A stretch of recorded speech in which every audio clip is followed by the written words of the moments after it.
बैठ जाइए। भारत माता की, भारत माता की। आपकी आवाज जो है ना, यहाँ से ये चंपावत से लेकर आदि कैलाश तक जानी चाहिए, वहाँ 4 धामों तक जानी चाहिए और यहाँ से दिल्ली तक जानी चाहिए। जाएगी? चलिए, भारत माता की, भारत माता की, पूर्णागिरी मैया की, पूर्णागिरी मैया की। बरेली की इस चुनावी सभा में मंच पर उत्तर प्रदेश सरकार के मंत्री और यही हमारे पीलीभीत के होने वाले लोकसभा के सांसद आदरणीय श्री जतिन प्रसाद जी, उत्तर प्रदेश सरकार के मंत्री आदरणीय डॉक्टर अरुण कुमार जी, उत्तर प्रदेश सरकार के मंत्री यहाँ पर पधारे हैं। नाथ नगरी बरेली की सभी देवतुल्य जनता, जब मेरे से परिचय हो रहा था, जब मैं मंच पर आ रहा था, और अभी अभी आप सब जिनके समर्थन में यहाँ पर उपस्थित हुए हैं, और मेरा इनसे बहुत पुराना साथ है, नाता है। मैं इनके घर तक गया हूँ, गाँव तक गया हूँ कई बार, और अक्सर हम लोग दूरभाष पर भी संवाद पर रहते हैं।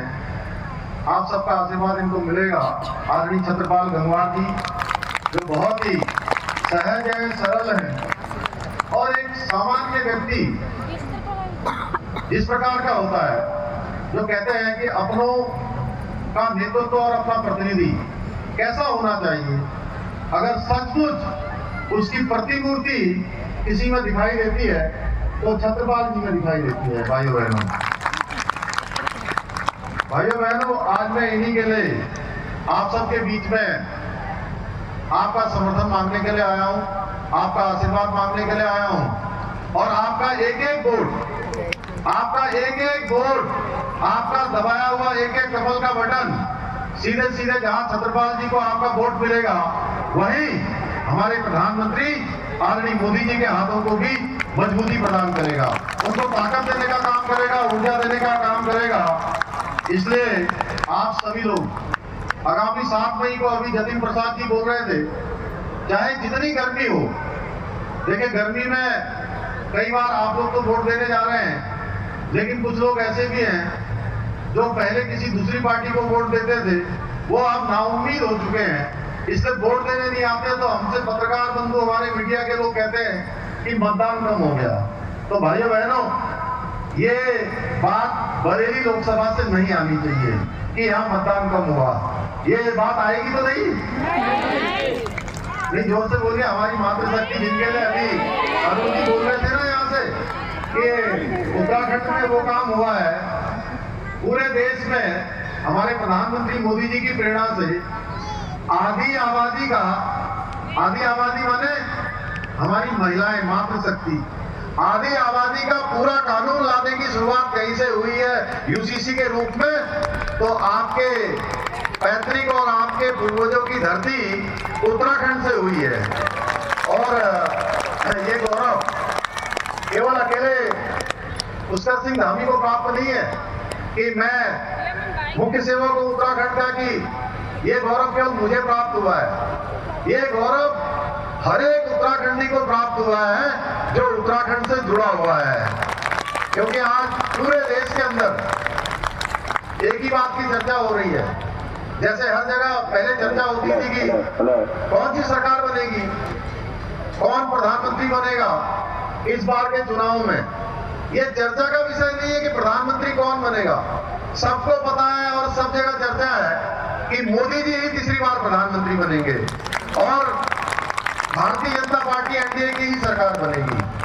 तो भाइयों बहनों, मोदी जी के नेतृत्व में जो संकल्प उत्तराखंड की जनता ने इस बार हमको आशीर्वाद देके पूरा करवाया, हमने जो यूसीसी का विधेयक हम लेकर आए, हम उत्तराखंड के विधानसभा के चुनाव में उत्तराखंड की देवतुल्य जनता के सामने गए और हमने कहा कि अगर नई सरकार बनती है तो नई सरकार का सबसे पहला काम होगा कि देवभूमि के अंदर रहने वाले हर एक व्यक्ति के लिए, चाहे वो किसी वर्ग का होगा, किसी पंथ का होगा, किसी समुदाय का होगा, किसी जाति का होगा, सबके लिए हम एक समान कानून लाएंगे।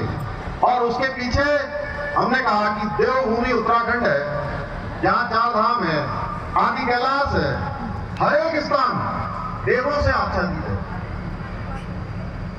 हर एक घर से, कोई सेना में है, कोई अर्धसैनिक बलों में अपनी सेवाएं देश के किसी न किसी कोने में दे रहा है। जहां बद्रीनाथ जी भी हैं, केदारनाथ जी भी हैं, जहां मां गंगा भी जहां से निकलती है, यमुना भी जहां से निकलती है, आदि कैलाश जहां है, काली गंगा भी है, सरयू भी है, शारदा भी है, सरस्वती भी है, रामगंगा भी है।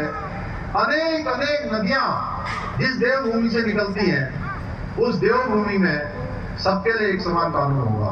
भाइयों बहनों, उत्तराखंड की जनता ने हमको आशीर्वाद दिया और हमने चुनाव में जो मोदी जी की गारंटी देश भर में सारी गारंटियां पूरी हो रही हैं। अभी यहाँ से जतिन जी बोल रहे थे, अरुण जी बोल रहे थे, कपिल देव जी बोल रहे थे और आपके मेयर तो डमरू बजा रहे थे। यहाँ से उनका डमरू बज रहा था जब बोल रहे थे।